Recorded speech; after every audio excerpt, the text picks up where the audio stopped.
I am Marcus, a Roman salt merchant, and today, as always, I woke up before dawn with anxiety in my heart. Outside the window of my modest hut in Ostia, the darkness was thickening, and the road to Capua beckoned with promises of profit, but also with deadly risks. Traveling in our times is not a romantic adventure, but a daily battle for survival. Why? Because around every bend lurked threats that modern people don't even think about. Let me take you through one of my days, and you will feel every danger as if you are walking right beside me. Many today might imagine ancient journeys as something easy, almost entertaining, where every step brought new discoveries and the roads were smooth and safe, as if made for leisurely strolls.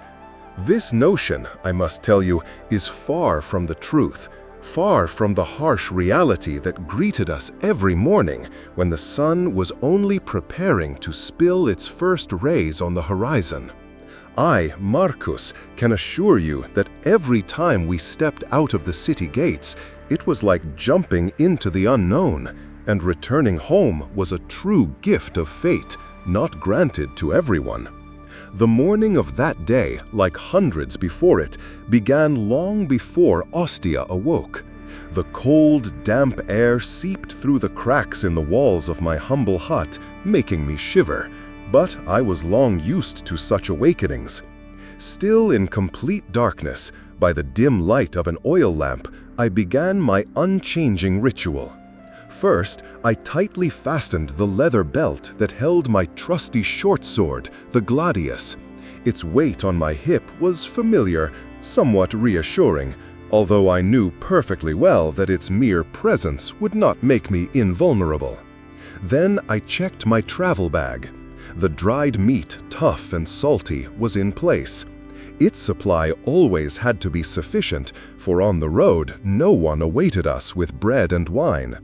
Next to it lay a heavy clay flask filled to the brim with fresh water. Every time, before tightening the strap of the bag, I would run my fingers along the rim of the flask, checking for cracks. A simple thing it seemed, but to lose water on the road, especially on a hot day, would almost certainly mean death.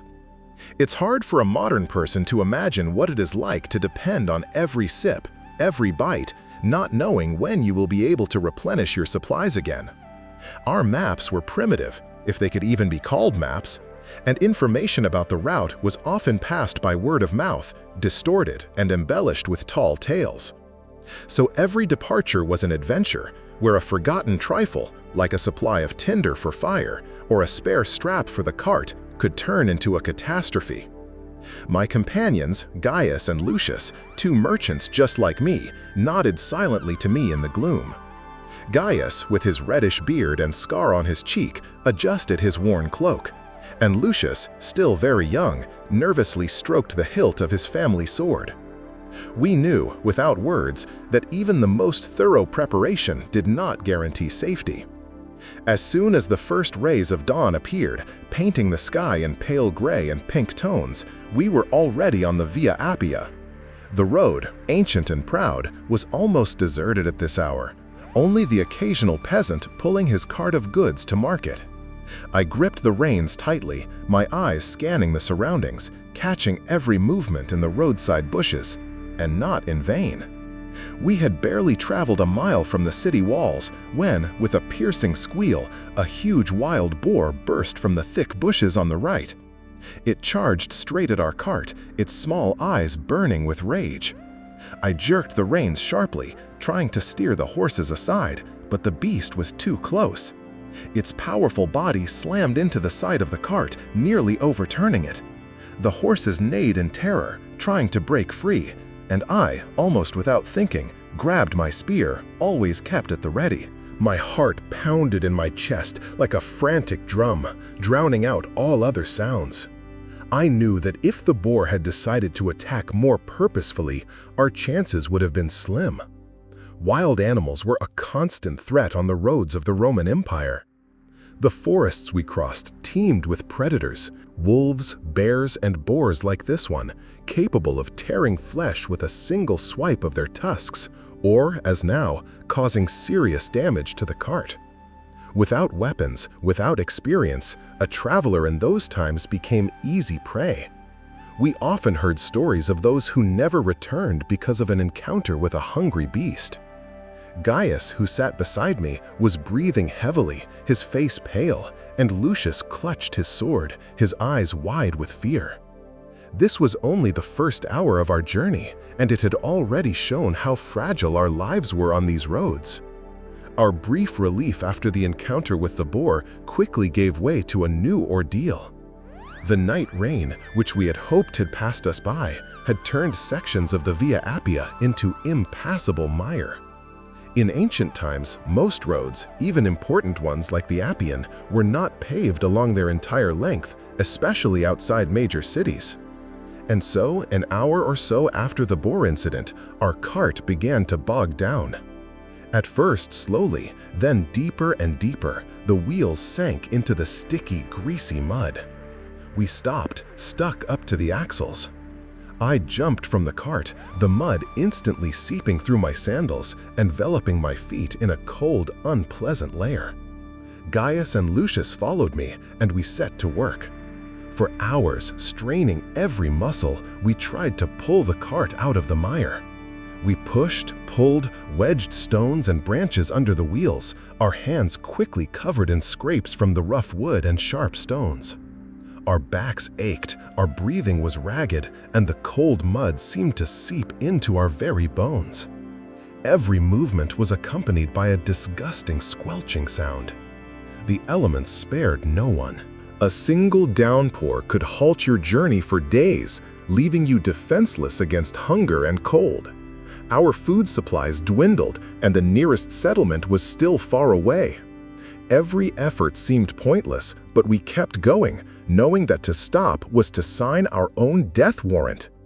Lucius, who had never seen such a road before, looked completely lost, his usually neat tunic now completely covered in mud, and his eyes filled with undisguised fatigue. Gaius, despite his fiery temper, worked silently, only occasionally rubbing his bruised shoulder. We were not just travelers, we were toys in the hands of nature, entirely dependent on its whims. It was this relentless, tangible reality of every inch of the way that made ancient roads not just a route, but an arena of daily struggle for existence. I remember as a child sitting by the hearth in my family home, listening to the stories of old merchants about distant lands, about wonders they had seen, about cities where gold flowed like rivers, and about roads that seemed to lead the traveler to his goal by themselves. Back then, it all seemed like a fairy tale, where dangers were just part of heroic trials, and people were always ready to help a stranger. Now, after many years of wandering, I know that those stories were only a shadow of real life, which hid much more cruelty and indifference than a boy could imagine. The sun had risen high, breaking through the occasional cloud when we finally pulled the cart out of the sticky mud. Our bodies ached, every muscle screamed with fatigue, but we moved forward, understanding that delay was tantamount to suicide. Hunger was already gnawing at our strength, and we tried not to think about how little food was left in our bags.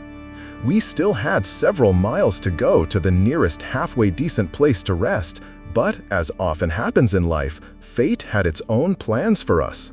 At noon, when the heat reached its peak and the air above the road shimmered, we passed a section where on one side thick, impenetrable bushes stretched, and on the other a steep slope. The perfect place for an ambush, and my instinct, honed by years of travel, made me grip the reins tighter. But even premonition does not always save you from surprise. The next moment, 5 men emerged from the thickets like shadows. Their faces were hidden by coarse hoods, and in their hands they held heavy clubs, some with gleaming knives. "Bandits!" Gaius cried, but his shout was drowned out by their guttural yells.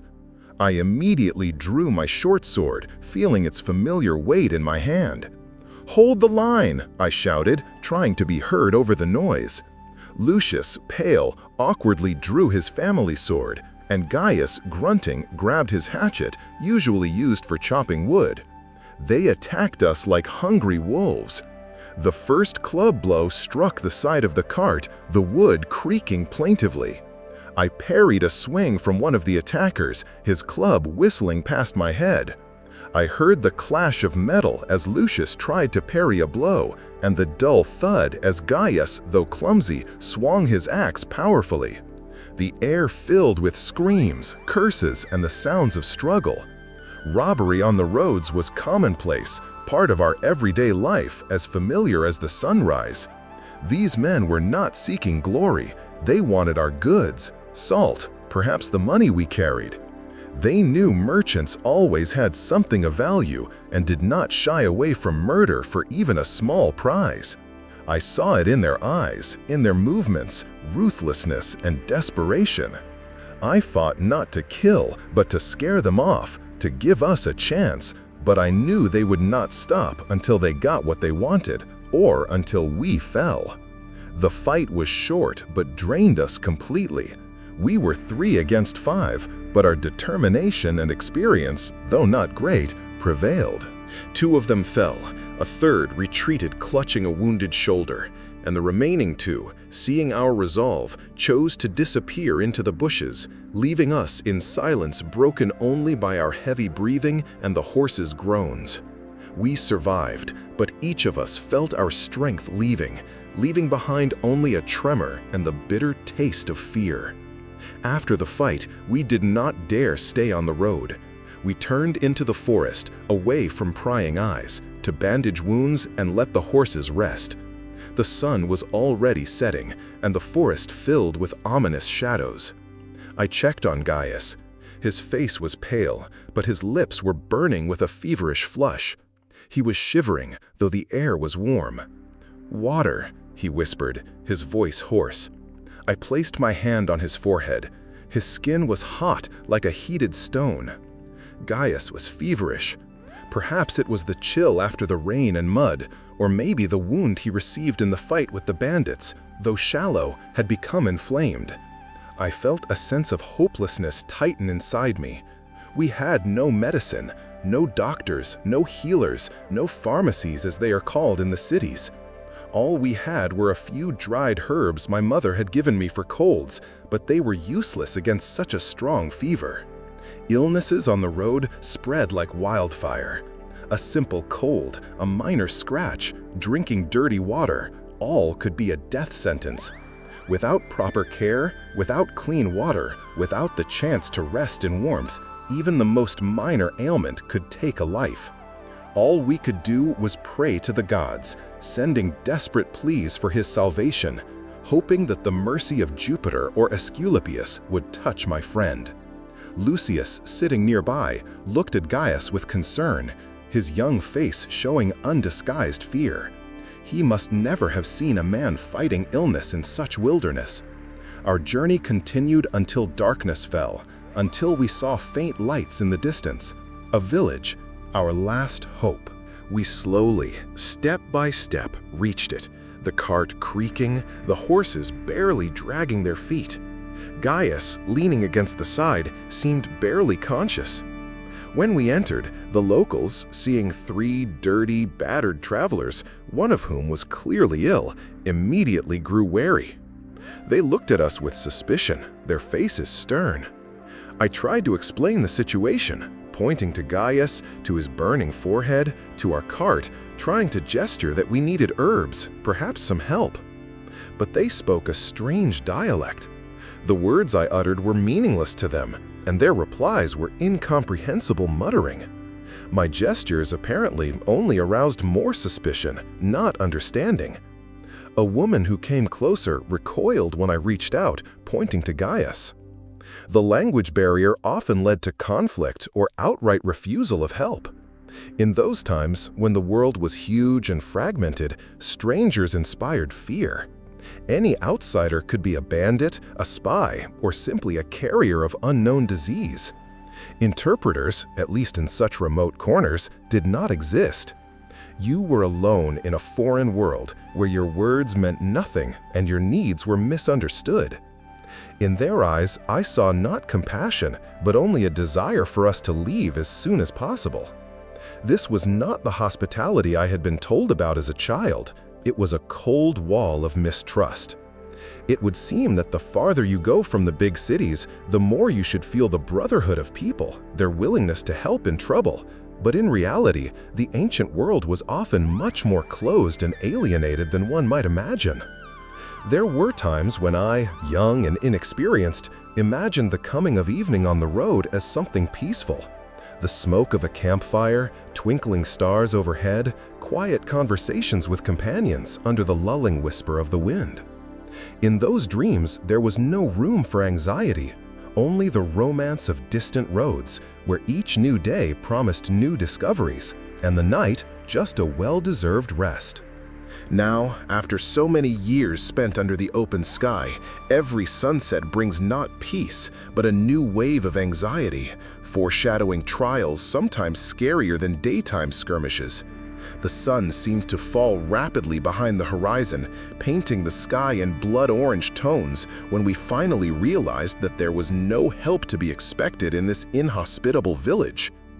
Gaius was burning, his breathing ragged and hoarse, and every groan of his echoed pain in my heart. Lucius, hunched over, sat beside him, his young eyes full of despair. The village, which had seemed like salvation, now looked like a trap, its closed doors and suspicious glances speaking more eloquently than any words. We were alone, and with each passing minute it grew colder. The fear of spending the night in the open gripped my chest. We looked around, searching for any kind of shelter, but there were only endless, desolate fields and sparse bushes, offering neither protection nor warmth. To spend the night in the open in those times meant exposing yourself to dozens of dangers. The first and most obvious, wild animals. At dusk, when the forest came alive, wolves, bears, and even packs of feral dogs began their hunt. Their hungry howls could be heard from the darkness, making your heart beat faster, and every rustle of leaves seemed like the footsteps of a predator. I had often heard stories of travelers found torn apart at dawn, their carts looted, their goods scattered. Besides animals, there was the threat of freezing. Even if the day was warm, the nights could be treacherous, especially in autumn or spring. The piercing wind, dampness, and lack of reliable shelter could lead to hypothermia, which, for the weakened Gaius, would mean certain death. Inns, taverns, these were rare, a kind of luxury available only on the busiest routes, and even then, not everywhere. And even if we found a hostel, trusting its owners was risky. Too often behind a hospitable welcome hid treacherous intentions, from simple robbery to something much darker. At best, you might be overcharged, at worst, killed for the contents of your pockets. We were used to relying only on ourselves and our companions. We had almost resigned ourselves to spending the night in the field, wrapped in cloaks and huddling together, when something unexpected happened. From the shadow of one of the houses on the outskirts, a stooped old man appeared. His gray beard almost touched the ground, and his deep-set eyes examined us with wisdom and caution. He did not say a word, only slowly raised his hand, pointing to a dilapidated shed behind his house. Then he nodded and disappeared into the shadows. It was a silent gesture, but its meaning was clear: shelter. My heart clenched with relief for a moment, then resumed its cautious beating. Kindness in the ancient world was a rare coin, and often a trap lay behind it. We exchanged glances. Lucius looked both surprised and grateful, and Gaius, half lying on the cart, only groaned weakly. I made the decision.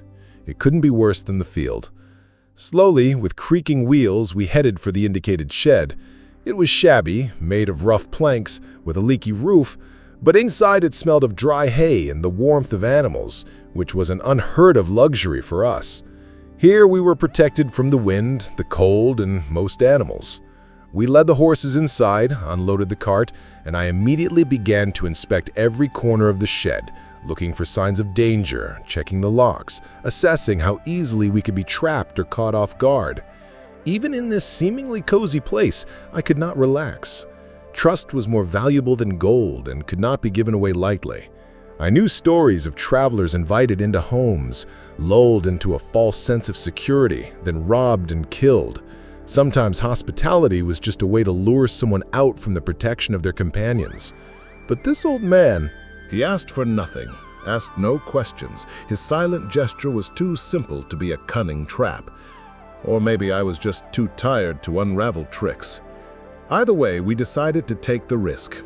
I leaned my sword against the wall, so it was always at hand, and lit a small fire from the branches we had brought. The flames danced, casting strange shadows on the walls, and only then did I feel the tension slowly leave my body. By the fire, while Gaius drifted in restless sleep and Lucius chewed on a piece of dried meat, we, as often happens on the road, began to share stories. Talking about the past helped distract from the worries of the present, creating an invisible bond between us, tired and battered. Lucius, still impressed by our day, asked if I had ever encountered anything as unpredictable as this mud or the bandits. I smiled wryly, shaking my head. "There have been worse, Lucius, much worse," I replied, my gaze fixed on the dancing flames, recalling an incident that happened just a year ago. Last summer, when I was returning from Beneventum, the Volturno River flooded. We were traveling as usual on a familiar road, and nothing foretold trouble. In the morning the sky was clear, and I rejoiced at how easily the cart moved. But by noon the sky darkened, and a downpour began, the likes of which I had never seen before or since. It didn't stop for 2 days. The river, usually calm and shallow, turned into a roaring, raging torrent. It burst its banks, flooding fields and part of the road. We were trapped. The current was so strong that it tore trees out by the roots, and they rushed down the stream like twigs. One such trunk nearly swept away my cart. I barely managed to push it away with a pole, feeling the wood slide along the side. that time I lost half my cargo. Barrels of oil were simply washed away, and some of the salt dissolved. We sat on that hill for almost 3 days until the water receded, surviving on the last crumbs and praying that we wouldn't be noticed by those who roamed the flooded lands in search of easy loot. Natural disasters were unpredictable. In those times, there were no weather forecasts, no messengers warning of floods or storms. We traveled on luck, completely at the mercy of nature, and every trip could be the last. One wrong step, one sudden downpour, and all your labors, your whole life could be washed away in an instant. I fell silent, once again plunging into the quiet of the shed, only the crackling of the fire breaking it. Lucius looked at me with wide eyes. It seemed he had never thought of this side of travel. Gaius only moaned weakly in his sleep. Thus, although many may imagine ancient roads as symbols of stability and progress, in reality, they were only thin threads stretched across a chaotic and unpredictable world, where safety was only an illusion and survival a daily miracle. One might think that with the coming of night, when the body finally finds some semblance of shelter, all worries and anxieties melt away, dissolving in the darkness, and the mind, exhausted by the day's trials, sinks into well-deserved rest. Many probably imagine the end of a long day in the ancient world this way: silence, oblivion, complete relaxation. But for me, Marcus, for anyone who has ever tasted the road, such a thought seems naive, almost childish. True peace is a luxury unavailable to those who live between cities, who always balance on the edge of an abyss where one wrong step, one forgotten detail, 1 second of relaxation can cost everything. I sat by the dying fire, in the corner of that dilapidated shed, listening to the steady breathing of the horses and the restless, hoarse breathing of Gaius. Lucius was already asleep, curled up, his young face still pale, But at last there was a shadow of peace on it. I could not allow myself that weakness. With a habitual movement, I drew my short sword from its sheath. Its steel, though worn, still gleamed in the dim glow of the embers. I ran my thumb along the edge. It was sharp as a razor. Then I checked the hilt, made sure it was not loose, that the leather wrapping was not torn. This was not just a piece of metal. It was my life, my last hope, my silent companion who would never let me down, unlike people or the weather. I turned it in my hand, feeling the familiar balance. This ritual before sleep was not a whim, but a necessity, honed over years. Every day like this only confirmed danger lurks everywhere, and readiness to meet it is the only thing that separates the living from the dead. Today was a vivid confirmation of this, a compressed reflection of all the horrors lurking on the road. The morning began with what seemed like a harmless incident, a wild boar bursting from the bushes. To a modern person, this might seem like a curiosity, something like meeting a lost domestic animal. But there, on the Via Appia, in the wilderness, it was a direct threat. If the cart had overturned, we would have lost our goods, maybe even our lives. The forests around us were not parks for walks. They were home to predators, hungry and merciless. I had seen wolf packs hunt on the outskirts of villages, bears ravage crops. Without weapons, without the skill to use them, any traveler became easy prey. And what about snakes hiding in the grass, or poisonous insects whose bite could send you to the afterlife without any fight? Nature here was not the backdrop for travel. It was an active, often hostile participant. Then, the mud. Simple mud, it would seem, but it almost stopped us. The roads, which today are legendary, were mostly unpaved tracks, rutted by wheels and hooves. One heavy downpour and you are knee-deep in sticky muck, exhausted as you try to move a cart that seems rooted to the ground. We fought it for hours, hands raw, clothes soaked. To be stuck for several days was not just an inconvenience. It was hunger, cold, the risk of illness. Imagine yourself sitting in the cold, under pouring rain, unable to light a fire, with dwindling supplies of food and water. And around, not a soul for miles, only silent forests. A modern person can simply call for help, summon a carriage, or find shelter. For us, every such stop was a deadly trap, a test of endurance that not everyone survived. And, of course, people. Bandits. There were 5 of them, with clubs, emerging from ambush like ghosts. They didn't ask, they didn't bargain, they took what they wanted and didn't hesitate to kill for a few coins or a bag of salt. Robbery on the roads was commonplace. Roman authority, great and mighty, stretched far, but not to every bush, not to every bend in the road. There was no police as we understand it. Traveling, you were your own defender, your own law. And you knew that behind every turn, behind every hill, another gang could be hiding, or a lone deserter, or just a desperate peasant ready for anything for a piece of bread.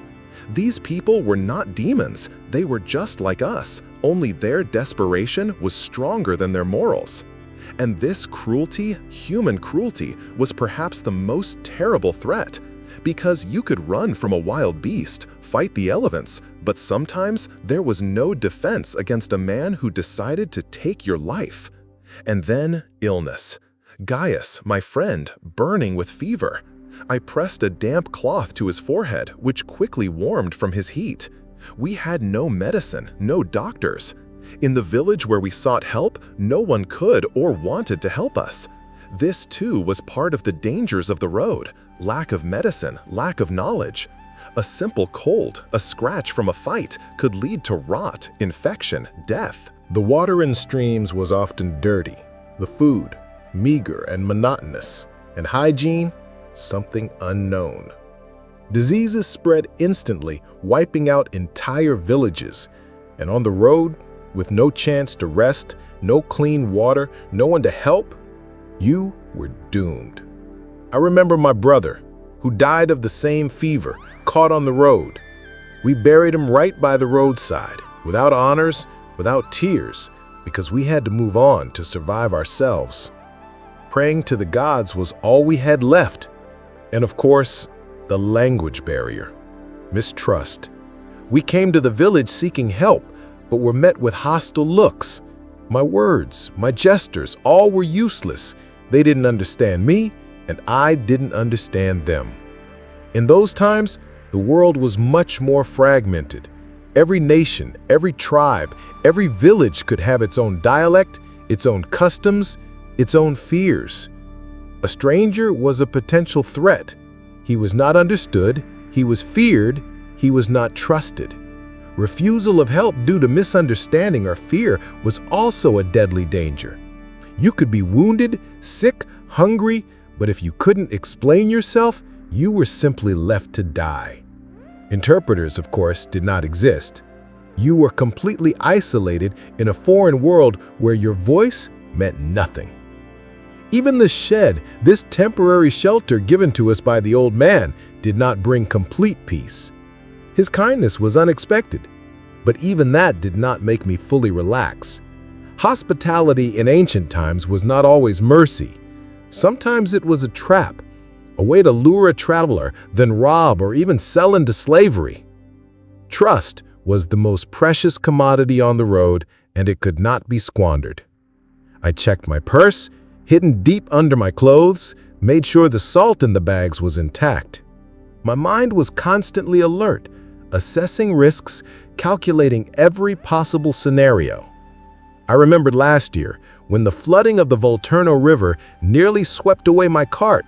It was more than just bad weather. It was the manifestation of a wild, untamed force before which man was insignificant. Without forecasts, without the ability to prepare, you just went on luck. Landslides, droughts, sudden storms, all could destroy you in an instant, erase you from the face of the earth, leaving no trace. Every journey, every step on these roads was a roll of the dice with your life at stake. This day, a single day, was the quintessence of all dangers. From lack of water, when the flask emptied faster than you expected, to human cruelty lurking in every shadow. Travel required not only physical strength, the ability to pull a cart from the mud, fend off bandits, endure hunger and cold. It required constant vigilance, perpetual mental tension, the ability to read signs, foresee threats, make quick decisions. Otherwise, you simply would not return home. You would disappear into oblivion, become another story told by the fire, another warning for those who dared to set out on the road. So, while the world outside this shed sinks into night, a world you may know, filled with comforts and safety, my world here in this ramshackle building remains a battlefield, where every breath is a small victory, and sleep is just a brief respite before the next trial. And so, my day ended in the trembling light of a torch. Travel in ancient times was mortally dangerous because of a multitude of threats: wild nature, bandits, disease, impassable roads, and misunderstanding between people. Every step reminded you that life is fragile and the road a test. But it was precisely this that made us stronger and made us value every peaceful moment. Thank you for walking this path with me. Now you know why our ancestors feared travel so much. May you have a restful sleep and safe roads in your time.